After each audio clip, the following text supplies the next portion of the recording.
Hi guys, welcome back to Prospect Channel TV. Thank you for always stopping by. If you're just joining us for the first time, please kindly subscribe to this channel and don't forget to give us a thumbs up. Abeg. Waiting you are about to watch could shock you. What is actually going on in Finland? The Finland government versus Simon Ekpa and Nigerian government. Okay guys, let's go there. I will be right back. Thank you. Imagine this. A powerful activist, Simon Ekpa, locked away in a cold Finnish cell, his health fading, his voice silenced. But what if I told you that behind those prison walls lies a story that could shake two governments and expose one of the biggest international cover-ups of our time?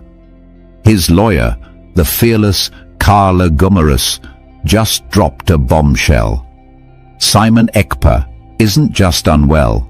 He might have been framed with fake evidence, possibly sent from Nigeria and quietly handled by Finnish officials who now want out of the case.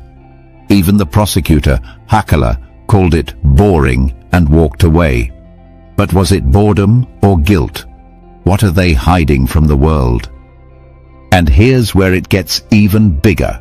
Reports say Donald Trump and key U.S. allies are now stepping in, demanding answers, while classified intelligence from 3 continents could soon expose who really orchestrated Simon Ekpa's arrest.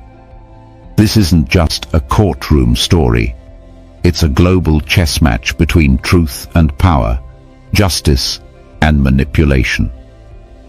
So before you scroll away, ask yourself, what happens when the system meant to protect justice becomes part of the injustice? Stay with me, because this story might rewrite history.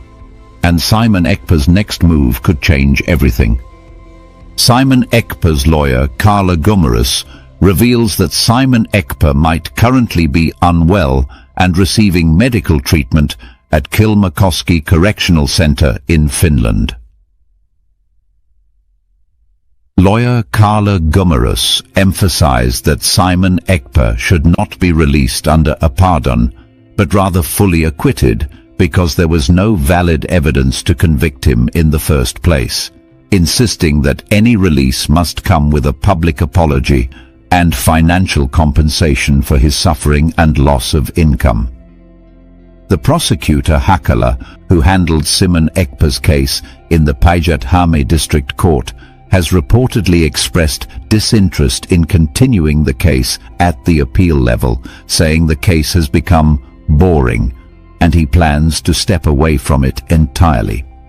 Simon Ekpa's lawyer, Kaarle Gummerus, met with Finnish prosecutor Hakala privately, asking him whether the Nigerian government had supplied any evidence used against Simon Ekpa, but Hakala refused to answer, raising suspicions that Nigerian authorities may have influenced the prosecution with questionable materials. Despite stepping away from the case, Kaarle Gummerus wants Hakala to appear before the appeal court as a neutral testifier, neither for nor against Simon Ekpa, to answer key questions about how evidence was obtained and who influenced the process. Kaarle Gummerus has been building a stronger defense by verifying what type and number of witnesses, documents and evidence he can present in the appeal court, ensuring that both and new materials can be admitted during the next phase of the case.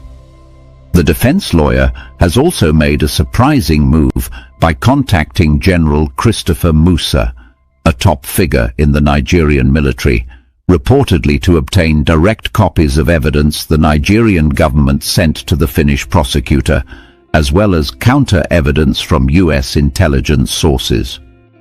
Reports suggest Kaarle Gummerus now possesses 3 categories of evidence: materials from Finland, documents from Nigeria via Christopher Musa, and information possibly shared by U.S. officials, allowing him to cross-analyze inconsistencies and expose potential political manipulation. Meanwhile, there is also reports that Donald Trump and U.S. allies have recently made statements supporting both Mazi Nnamdi Kanu and Simon Ekpa, signaling growing international interest and possible diplomatic pressure on Finland and Nigeria to resolve the case fairly. The overall news update portrays Simon Ekpa's lawyer Carla Gumerus' legal strategy as a chess game involving diplomacy, intelligence coordination, and courtroom tactics aimed at proving Simon Ekpa's innocence, exposing foreign influence, and securing his total freedom, possibly sooner than expected. Every story of freedom begins with pain, and every revolution begins with injustice. The ongoing case of Mazi Simon Yoku Ekpa in Finland has become more than just a legal battle between an individual and the state. It has evolved into a reflection of the long, painful, and unjust struggle of the Biafran people against decades of persecution, marginalization, and systemic oppression in Nigeria. When the news broke that Simon Ekpa's lawyer, the courageous and meticulous Carl Gumerus, revealed his client's deteriorating health condition at Kilmakoski Correctional Center, many hearts across the Biafran community sank in pain, anger, and disbelief. For millions who follow this story, Simon Ekpa is not just a political activist. He is a voice of courage, a defender of the truth, and one of the last remaining symbols of resistance against a system that has consistently dehumanized his people. The first and most glaring problem in this story is injustice. The same injustice that has defined the relationship between Biafrans and the Nigerian state since the 1960s. Simon Ekpa's current ordeal in Finland did not begin in the courtroom. It began decades ago in the streets of Onitsha, Enugu, Owerri, Aba, Nsukka, and Umuahia, where innocent Igbomen, women and children were brutally massacred in pogroms and wars simply because they wanted to live in dignity. The Finnish trial is merely another chapter in a long historical book written with the blood of Biafrans. The attempt to silence Simon Ekpa echoes the same attempt to silence Matsi Nnamdi Kanu. It is the same story being told again in a different place and time. A story of voices that refuse to bow to intimidation, even when the entire machinery of government and propaganda is unleashed against them. When Simon Ekpa's lawyer, Carla Gumerus, revealed that his client may be receiving medical treatment and that his condition might be worsening, questions began to rise about what exactly was happening behind the walls of Kilmakoski Correctional Center. Was Simon Ekpa receiving the care he deserved as an international political figure, or was he being deliberately isolated to break his spirit and silence his message? Many Biafrans across Europe and Africa fear the latter. History has shown that powerful governments often use psychological and physical tactics to weaken men who dare to challenge global injustice. But Simon Ekpa is not an ordinary man. He represents a people who have been tested by war, famine, and betrayal, yet still stand firm. Carla Gumerus' recent statements that Simon Ekpa should not be released through pardon, but rather through full acquittal, carry deep moral weight. The lawyer is not simply fighting for his client's release. He is fighting to expose the truth that there was never a legitimate case in the first place. He has consistently emphasized that Simon Ekpa committed no crime under Finnish or international law. His activities were purely political and ideological, the expression of his belief in the right to self-determination, a right recognized under the United Charter. Yet he was arrested and treated as if he were a criminal. This raises an important question. Why do Western governments that preach democracy and freedom turn around to punish those who demand it for their people? The answer, painful as it may be, lies in global politics and hidden alliances. When Carla Gumerus privately met with Finnish prosecutor Hakala, His key question was straightforward. Did the Nigerian government supply any of the evidence used against Simon Ekpa? Instead of answering transparently, Hakala reportedly refused to respond. That silence was not just suspicious, it was damning. It revealed that something was deeply wrong with the entire process. How could a sovereign European country like Finland, known for its justice system, be handling a case potentially influenced by a foreign government known for corruption, human rights violations, and political killings? The refusal to disclose the source of evidence strongly suggests that Nigeria's government may have pressured or manipulated the Finnish prosecution to act against Simon Ekpa.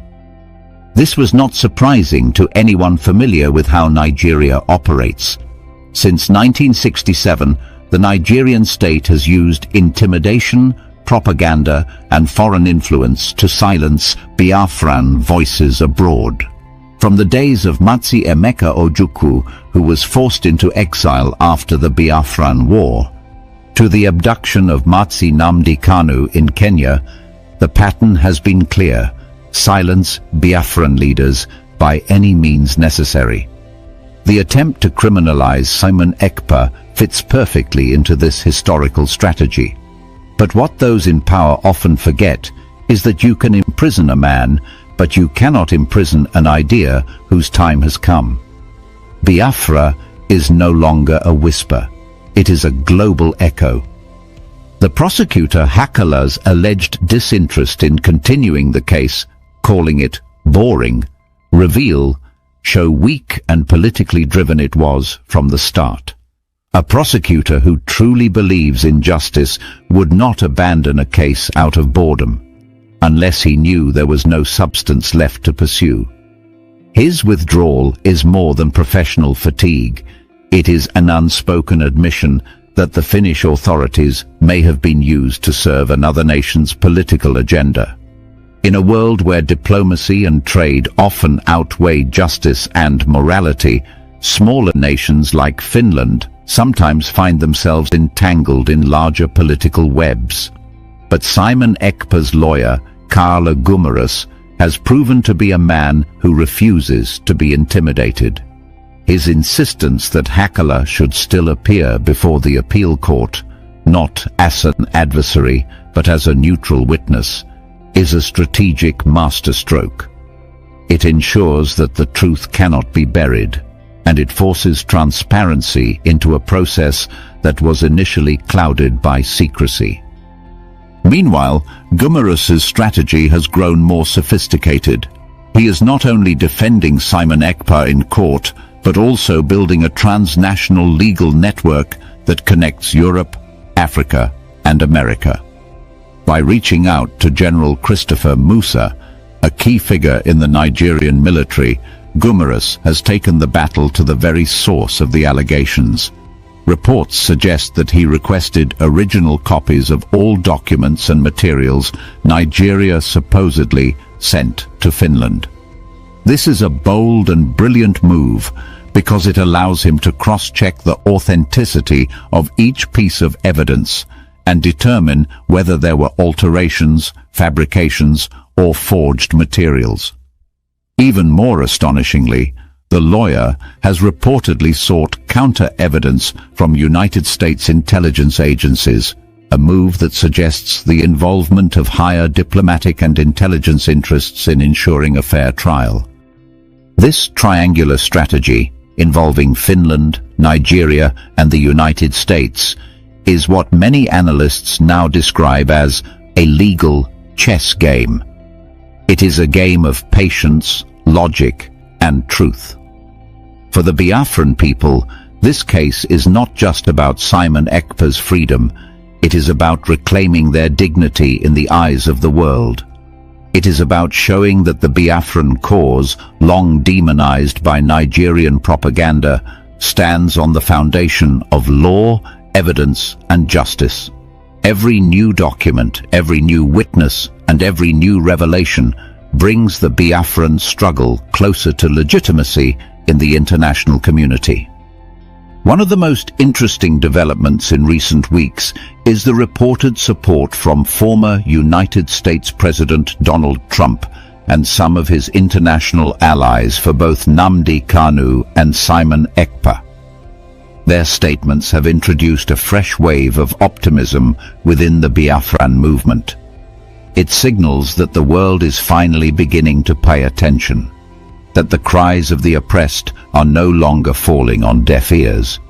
If the United States begins to recognize the need for fairness in the Biafran issue, other nations may soon follow. This growing diplomatic pressure may become the key that unlocks both Simon Ekpa's release and the eventual dialogue on Biafran independence. To understand the depth of Simon Ekpa's case, one must also revisit the history of the Biafran people, a history stained with blood, tears, and unfulfilled promises.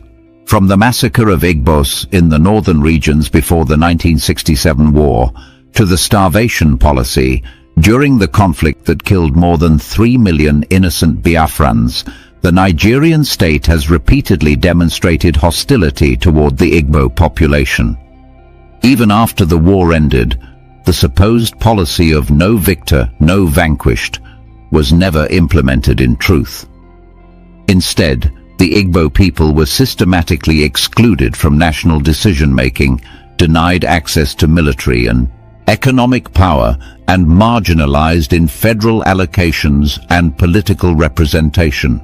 They were mocked, ridiculed, and treated as second-class citizens in their own country. Every generation since 1970 has inherited the trauma of that injustice. It is this unending pattern of oppression that fuels the passion behind Simon Ekpa's activism. He is not fighting for himself. He is fighting for the millions of voiceless men, women, and children who continue to suffer in silence. He speaks for the mothers whose sons were killed by soldiers in Orlu, the farmers whose lands were taken over by armed herdsmen in Ebonyi, the traders who are extorted daily by security forces in Onitsha, and the students who are abducted and tortured simply for wearing clothes with the Biafran insignia. Simon Ekpa's fight represents the collective pain and hope of a people who have refused to give up, no matter how brutal the oppression becomes. For many Biafrans, Simon Ekpa's detention in Finland feels like the continuation of a long journey of persecution that began with Nnamdi Kanu's abduction and illegal rendition from Kenya. It has become evident that the Nigerian government cannot tolerate dissenting voices, whether they speak from within the country or abroad. Yet, despite all attempts to silence them, these voices continue to grow louder. That is the irony of oppression. The more you try to crush the truth, the more it multiplies. Every day that Simon Ekpa remains detained, his name becomes stronger, his message spreads wider, and his followers grow more determined. There are many lessons in this moment. For Biafrans at home and abroad, it is a reminder that freedom is never given. It must be demanded and earned through sacrifice. The story of Biafra is not just about secession. It is about the universal right of a people to live without fear, humiliation, and systemic discrimination. The world must understand that the demand for Biafra is not driven by hatred or tribalism.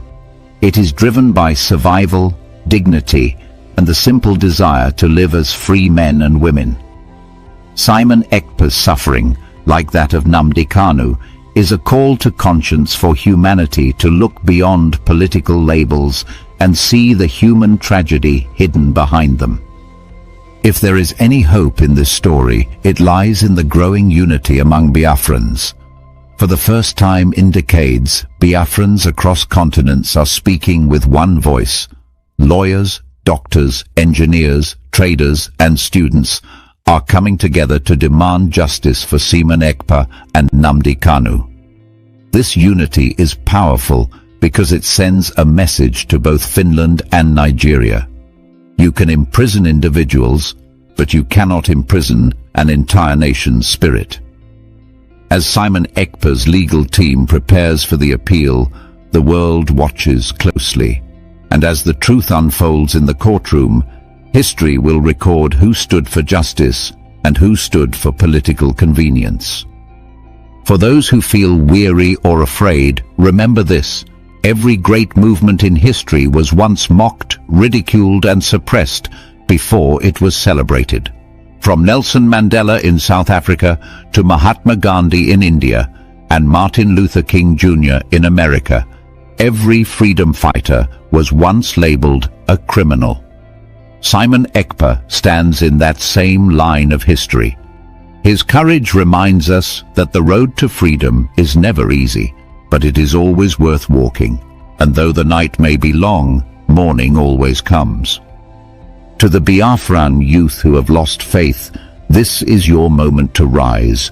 Do not let despair consume you. Every time you speak the truth, every time you stand against oppression, you honor those who died for your freedom. Remember the words of Mazi Nnamdi Kanu: "They may kill us, but they cannot kill our ideology." That ideology, the belief in justice, equality, and self-determination, is what keeps Biafra alive. Simon Ekpa's case in Finland is not the end. It is the beginning of a global awakening.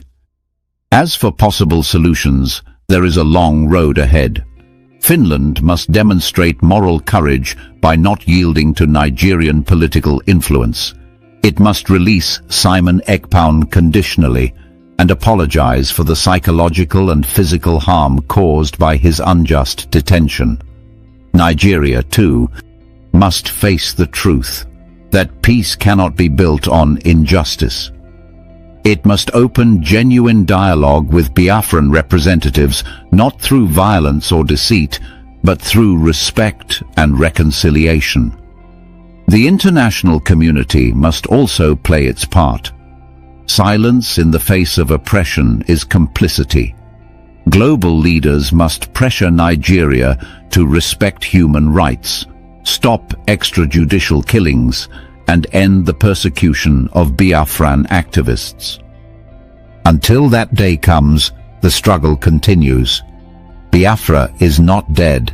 It is alive in every heart that beats for justice. Simon Ekpa may be in prison, but his voice echoes across nations. His lawyer, Karl Gummerus, is not just fighting a legal case, he is writing a chapter of history.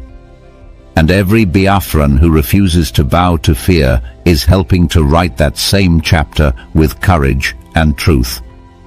No matter how dark the tunnel may seem, remember, light always wins over darkness. The truth may be delayed, but it can never be denied. And the dream of Biafra, born from blood, nurtured by hope, and sustained by courage, will one day stand tall among the nations of the world. That is the destiny Simon Ekpa, Nnamdi Kanu, and millions of Biafrans are fighting for. And that destiny cannot be stopped. As the story of Simon Yoku Ekpa's detention unfolds, it becomes clear that his situation is not only about law, but also about conscience, identity, and truth.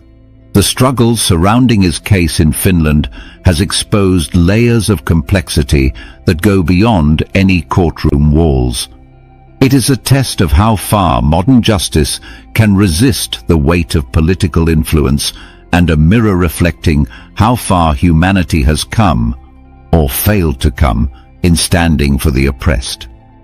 Simon Ekpa's lawyer, Karl Gummerus, continues to work tirelessly behind the scenes, piecing together fragments of truth from 3 continents. His decision to cross-examine evidence from Finland, Nigeria, and the United States is a remarkable act of legal courage. Few lawyers would dare challenge the credibility of governments, yet Gummerus has done so because he believes this case has implications that reach beyond one man's freedom. The way the Finnish judiciary handles this matter will send a message to the world about whether justice can still be blind to politics.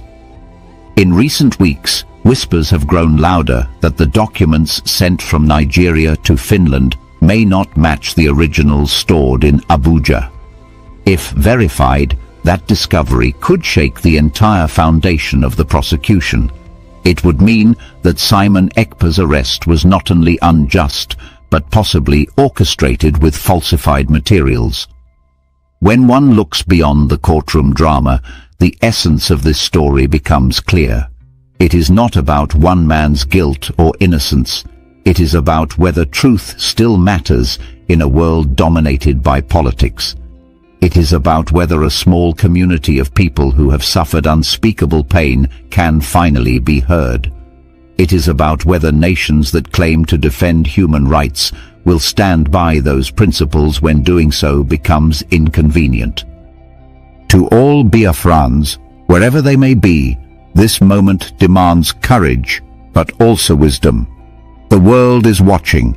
Every act of peace, every word of truth, every gesture of unity strengthens their cause.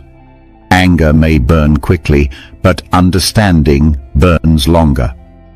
Building a future requires both fire and light. And so, the story continues, not in silence, but in a rising chorus of determination. From his supporters to the hearts of families who still whisper prayers for justice, the name Simon Ekpa has become a reminder that conviction cannot be caged. His struggle joins that of Nnamdi Kanu and countless others whose courage insists that the human spirit is greater than any government. One day, perhaps sooner than expected, truth will walk free from those courtroom doors. When that happens, it will not be the victory of one man alone, but of an entire people who refuse to let oppression have the final word. Until then, let every Biafran heart remain strong, let every voice remain steady, and let every act of goodness declare what history already knows. Dignity cannot be destroyed, justice cannot be silenced, and freedom, though delayed, always finds its way home. Thank you for watching, and bye for now.